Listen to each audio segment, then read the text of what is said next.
मैं हूं आलिया, आप देख रहे हैं ब्रेकिंग बैरियर्स।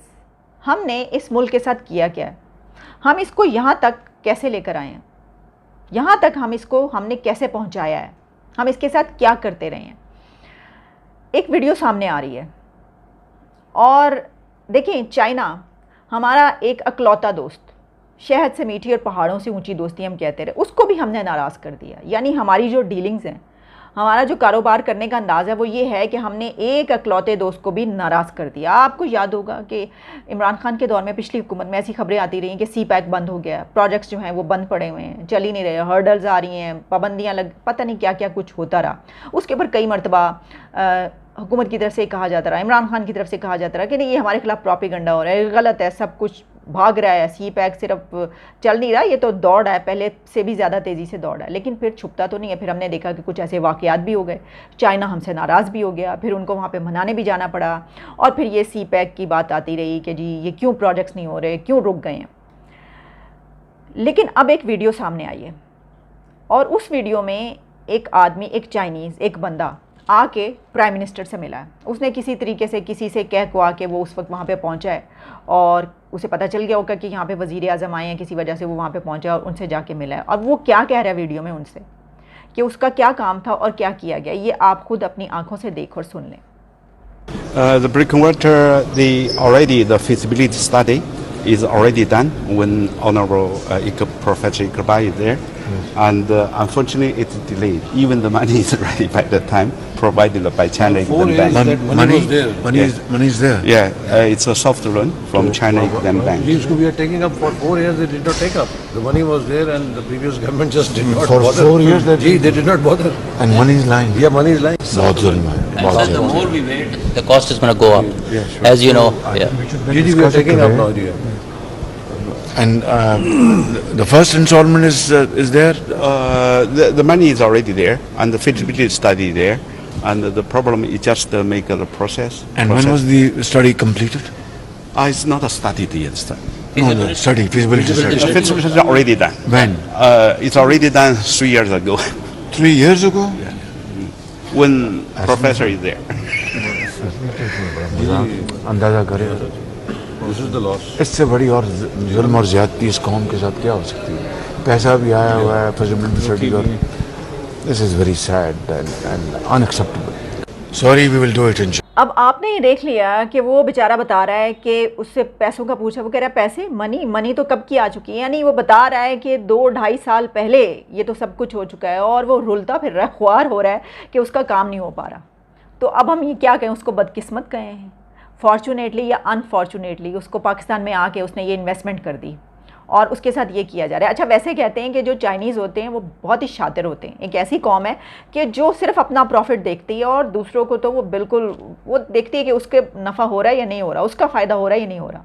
लेकिन पाकिस्तान के साथ, पाकिस्तानी कौम के साथ उनको भी हमने नाको चने चबवा दी, हमने उनको मज़ा चखा दी। हमने कहा अच्छा हमारे साथ तुम ये करोगे।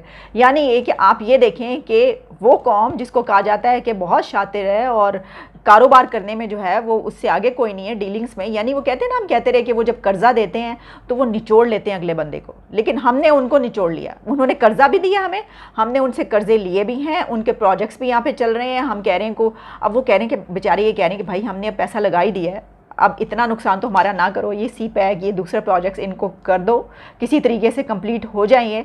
तो हम कह रहे हैं कि नहीं, हम तो यहाँ पे जो रेड टेप चलती है, यहाँ पे जो हम सिलसिला रहता है रिश्वत लेने देने, ये सब चीज़ें, वो उसके बगैर तो हमारा काम नहीं हो सकता। तो अब आप देख लें क्या हो रहा है। तो फिर इसके ऊपर जो है, वैसे तो इमरान खान साहब ने आज जो किया है एक ख़िताब, वही एक वज़ीर आज़म की तरह ख़िताब करने का जो है उनको बहुत ज़्यादा आदत पड़ी हुई है, लत पड़ी हुई है। अच्छा, वैसे लत कुछ और चीज़ों की भी होती है, जैसे कि चाय की लत, जो कि आजकल बिल्कुल ख़त्म करने की बात। वो कह रहे हैं कि नहीं, ये चाय की लत आप ज़्यादा नहीं कर सकते। वो मैं आपको बताती हूँ कि उसके ऊपर कौन सा डिसीजन अब हुआ है, क्या फ़ैसला हो रहा है, वो भी मैं आपके सामने रखती हूँ। लेकिन इमरान खान ने आज जो ख़िताब किया है उसमें उन्होंने कहा, सुप्रीम कोर्ट को पुकारा है, उन्होंने एक मज़लूम की पुकार है, और उन्होंने कहा है कि सुप्रीम कोर्ट पाकिस्तान पर ये जुल्म नहीं होने देगा। सवाल उठा रहे हों, पहले तो उनसे ये सवाल करना चाहिए उनको, ये वीडियो दिखा के कि ये आपने क्या किया है, ये लोग क्यों बेचारे ख्वार होते फिर रहे हैं, और अब जो नई हुकूमत है उसके पास अपनी अर्जियाँ ले लेके आ रहे हैं कि देखें ये इनके साथ क्या हुआ है, ये क्यों हुआ आखिर, क्यों वो तमाम प्रोजेक्ट्स जो कि पाकिस्तान की तरक्की के लिए थे क्यों बंद कर दिए, क्यों नहीं हो सके, किसकी नाअहलियत है? और फिर ये सब करने के बावजूद अगर नहीं कर पाए तो फिर भी ये रट कि हम नहीं रहना है और हम नहीं करना है, तो पहले क्यों नहीं कर पाए? अच्छा चलें, इमरान खान ने ये कहा कि जनाब जो नैब की अमेंडमेंट्स हैं उनके खिलाफ वो आज खूब बोले, और भी अपनी उनकी वही एक रिकॉर्ड जो है वो बचता रहा, जो वो बातें किया करते हैं वो सब बातें उन्होंने की। फिर उन्होंने कहा कि उनको तो बड़ा सख्त गुस्सा है, और जो बेशर्मी की बात वो कर रहे हैं, वो कह रहे हैं कि ये बड़ी बेशर्मी की बात है कि नैब की ऐसी अमेंडमेंट्स कर दी हैं। अब वो इसलिए ये कह रहे हैं क्योंकि उन अमेंडमेंट्स की बिना पर उनके और उनकी पार्टी के ख़िलाफ़ और उनके लोगों के ख़िलाफ़ केसेस चलने वाले हैं। ठीक है, अब आपको पता है कि वो कोर्ट पहुँचे हैं, उन्होंने अपनी ज़मानतें करवाई हैं। अब आप सोचें कि इमरान खान जैसा बंदा कभी सोच सकता था कि कहाँ उन्होंने सबको नुकड़े लगाया हुआ था, सब जितनी भी अपोजिशन थी वो जेलों में थी या फिर ये कि नैब के चक्कर लगा रही थी। तो वहाँ पर एक बादशाह सलामत को जो है वो पहुँचना पड़े अपनी ज़मानत करवाने के लिए, तो उनको बड़ा सा गुस्सा है। अच्छा, उन्होंने जो आवाज़ दी है, मज़लूम की आवाज़, क्या सुप्रीम कोर्ट तक पहुंची है? और क्या कोई ऐसा वैसे ही फ़ैसला किया जाएगा, एक और फ़ैसला आएगा जिसमें कहा गया था वो खान साहब को समझ में नहीं आया, वो उन्होंने जो है वो डी चौक नहीं पहुंचना था, वो उनको किसी ने गलत बताया, उनको हमारी बात समझ में नहीं आई, तो खान साहब को माफ़ कर दिया गया, पूरे इस्लामाबाद को आग लगा दी गई, लेकिन उनको माफ़ी मिल गई। अब वो जब एक दफ़ा ऐसा फ़ैसला आपके हक़ में हो जाए तो फिर आपको पता ही है कि आपको फिर वो ज़रा आदत सी पड़ जाती है। तो वही उसी आदत की बिना पर इमरान खान बार बार सुप्रीम कोर्ट को पुकार रहे हैं। अब देखिए, इदारों का जहाँ तक हेल्प करने का बात है तो वो तो देखिए बहुत अरसे से हम देख रहे हैं कि खान साहब की तो बहुत लोग, बड़े इदारे जो हैं वो काफ़ी उसमें मदद करते ही चले आ रहे हैं बहुत अरसे से, लेकिन अब उनको अपना सब कुछ खुद करना पड़ता है। लेकिन फिर भी देखिए, वो जो मैंने आपको बताया, कहीं ना कहीं पर उनको मदद मिल जाती है। तो देखते हैं कि क्या एक मरतबा फिर उनको कहीं से मदद मिलती है। अब न्यूट्रल्स को कह के न्यूट्रल्स का नाम ले लेके वो मुसलसल तंग आ चुके हैं और वो उनकी बात नहीं मान रहे। तो अब एक और न्यूट्रल्स यानी कि सुप्रीम कोर्ट की तरफ उन्होंने आस लगा के वो खड़े हैं कि वहाँ से उनकी कोई मदद की जाए। तो ये भी याद रखा जाए कि जितने भी फैसले हो रहे हैं और हुए हैं इस दौर में, ये सब तारीख़ का हिस्सा बन रहे हैं, और ये सब कुछ जो हम बोल रहे हैं ये भी तारीख़ में लिखा जा रहा है। यानी हमारा बोलना नहीं, पहले ये सब कुछ हो चुका है तो वो तारीख़ का हिस्सा बन रहा है। लेकिन क्या करें कि हमारी तारीख़ जो है वो स्याह रोशनाई से यानी कि ब्लैक इंक से लिखी जा रही है, और वो इतनी स्याह हो चुकी है कि और क्या हम उसमें डालें। चलें बढ़ते हैं अगली ख़बर की तरफ। अच्छा जी, अगली खबर है, मोहित पीरज़ादा ने एक बड़ी अहम बात कर दी है। वो ये कह रहे हैं, उनकी एक वीडियो वायरल हो रही है और ये वीडियो असद उमर ने रीट्वीट की तो हमारी भी नज़र से गुजरी। हमने कहा अच्छा ये क्या कह रहे हैं। मोहित पीरज़ादा ने उसमें ये कहा है कि जनाब पीटीआई और इमरान खान, इनके ख़िलाफ़ अब इस तरह के स्टेप्स लिए जा रहे हैं कि जो इनके करीबी लोग हैं उनको धमकाया जा रहा है और उनको ब्लैकमेल किया जा रहा है, और उनको धमकी ये दी जा रही है कि तुम इमरान खान और पीटीआई का साथ छोड़ दो और पार्लियामेंट में वापस आकर बैठो, या फिर ये जो बाई इलेक्शंस ख़ास तौर पर पंजाब में हो रहे हैं इसमें ये जो तुम कैंपेन्स चला रहे हो, मुखालफत कर रहे हो, ये सब कुछ छोड़ दो, वरना तुम्हारी ऐसी वीडियो सामने लाई जाएंगी कि जिसकी बिना पर तुम अपने घर वालों और बीवी बच्चों को भी मुँह नहीं दिखा सकोगे। अब ऐसी वीडियोस कौन सी होंगी? देखिए, इसके वीडियोस और ऑडियोज़ का चक्कर तो यहाँ पे चलते ही। हमने आपको पहले कई वीडियोस दिखाई, कई ऑडियोज़ सुनवाई।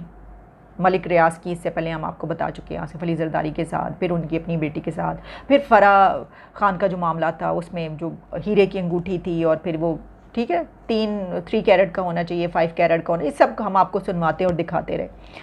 तो अब ये वाली वीडियोज़ कौन सी होंगी?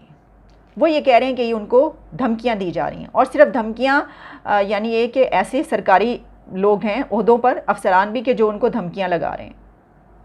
अब इसका एक बात तो ये है कि किसी को ऐसी धमकी लगाना गलत है, लेकिन अगर तो वो वीडियो की बात करें तो इसका मतलब है कि उनके पास इन तमाम लोगों की करप्शन की वीडियोस मौजूद हैं। तो अगर वीडियोस करप्शन की मौजूद हैं या ऐसी चीज़ें कि जो छुपाई गई, उन्होंने कोई गलत बारगेन किया, कोई डिसऑनेस्टी दिखाई, कोई गलत सौदा किया है, कहीं पर मुल्क के उसमें जो है कोई गलत कारोबार किया गया है, जो भी है करप्शन की गई है, अगर वो वीडियोस मौजूद हैं तो फिर तो वो सामने लानी चाहिए, बजाय इसके कि ये कहा जाए कि धमकी दी जा रही है। हाँ, अगर तो वो वीडियोस जो हैं वो उनकी पर्सनल लाइफ की यानी ज़ाती ज़िंदगी, ये भी होता है ना कि कोई किसी से मिलने गया है, कोई किसी का किसी से ताल्लुक़ है तो वो वीडियो सामने, तो इसको हम कंडेम करते हैं कि किसी की ज़ाती ज़िंदगी को आपको खोलने की या लाने की इस तरीके से वो ज़रूरत नहीं है, इसका कोई फ़ायदा नहीं। हर एक की अपनी ज़िंदगी है, उसकी मर्ज़ी, वो जो मर्ज़ी करे। लेकिन ऐसे मामलात में आप जानते हैं ये सब तो होता है, पाकिस्तान में तो सब चलता है। तो वो ये कह रहे हैं, अच्छा वो क्या कह रहे हैं मैं आपको सुनवाई देती हूँ, आप खुद अपने कानों से सुन लें और आँखों से देख लें ताकि आपको पता चल जाए। तो फिर ये खबर गर्दिश कर रही है कि पाकिस्तान तहरीक इंसाफ के लीडरों को, एक से ज़्यादा लीडर को कहीं से धमकी दी जा रही है कि इमरान खान को छोड़ो, पीछे बैठो, पार्लियामेंट वापस चले जाओ और कम से कम जब तक कि बाय इलेक्शन पंजाब के नहीं होते बहुत ज़्यादा बकवास करना बंद कर दो, वरना तुम्हारी ख़तरनाक स्कैंडलस किस्म की वीडियोस जो हैं तुम्हारी बीवी को, बच्चों को, ख़ानदान को और पूरी दुनिया के सामने जो है वो लाई जा सकती हैं, सोशल मीडिया पे रिलीज़ की जा सकती हैं। ये कहने की तो खैर कोई ज़रूरत ही नहीं है कि ये बहुत सीरियस किस्म का जुर्म है, लेकिन ये बहुत ही घटिया, कमीनी और जलील किस्म की हरकत भी है, बहुत इमोरल है, ये पाकिस्तान के कानून की तो खिलाफ ही है, ये मज़हब के भी ख़िलाफ़ है, बहुत ही गैर अखलाकी हरकत है। और इसमें जब हमें ये भी पता चलता है और यह अंदेशा होता है कि इसमें शायद सरकारी एहलकार या सरकारी मुलाजमीन जो हैं इसमें मुलव्वस हैं इस किस्म की धमकी देने में। अब इसमें एक और सवाल खड़ा होता है, वो ये है कि मोहित पीरज़ादा एक जर्नलिस्ट होने के नाते तो ये सवाल उठा सकते हैं जिस तरह बात की जा रही है हम बात करें, लेकिन क्योंकि वो इसमें जिस तरीके से कह रहे हैं कि कितनी कमीनी, जलालत, जलील हरकत है ये, और ये इस तरह किया जा रहा है, अच्छा उससे अब उनके ऊपर ये तनकीद की जाती है कि वो पीटीआई के एक मेंबर की तरह ही जो है वो बात करें, वो क्यों इतनी सपोर्ट करें। फिर ये बहुत सारी चीज़ें निकलती रही कि जी उनका जो है वो उसको इतना फ़ंड दिया गया, इतने करोड़, और क्या ये वाली चीज़ें खबरें आती रही। हमें नहीं पता वो गलत है सही है, ना ही हमने उसके ऊपर बात की, ना ही हम उसके ऊपर बात करना चाहते, लेकिन बात ये है कि इसको आप बात तो तज्जिया कर सकते हैं, तनकीद कर सकते, जैसे हम करें कि जी ठीक है, एक तो ये कि अगर कोई करप्शन के ऐसे हैं तो फिर तो वो भी पकड़ा जाएगा, और जो फिर भी जो धमकी दे रहा है उससे भी पूछा जाए कि भाई आपने ये क्या तरीका शुरू कर रखा है, और अगर कोई ज़ाती उसकी है तो जो कह रहा है ऐसा, जो धमकी दे रहा है उसको पकड़ के मारा जाए कि भाई आपने ये क्या वतीरा बनाया हुआ है कि आप कह रहे हैं कि ज़ाती ज़िंदगी की आप वीडियोस ले आएंगे या ये कर लेंगे। बिल्कुल हम इसको कर रहे हैं, लेकिन इसमें ये भी देखने वाली बात है, तनकीद ये भी की जाती है कि देखें एक जर्नलिस्ट जो है जब इस हद तक जाके जो है इस तरह करता है तो वो लगता है कि जैसे जो है वो उस पार्टी का क्या कोई मेंबर है, क्योंकि कहते हैं कि सहाफ़ी को जो है वो न्यूट्रल रहना चाहिए। लेकिन इस दौर में तो न्यूट्रलिटी की जो धज्जियाँ जो फ़ौज के हक़ में थे वो फ़ौज के ख़िलाफ़ हो, जो फ़ौज के ख़िलाफ़ थे वो फ़ौज के हक़, मतलब उल्टा हो गया सारा काम सब कुछ। लेकिन जैसे जर्नलिज्म के परखच्चे उड़ाए गए हैं इस दौर में हमने देखा है, ओहो, इस पे अब हम क्या बात करें। चलें तो इजाज़त दीजिए।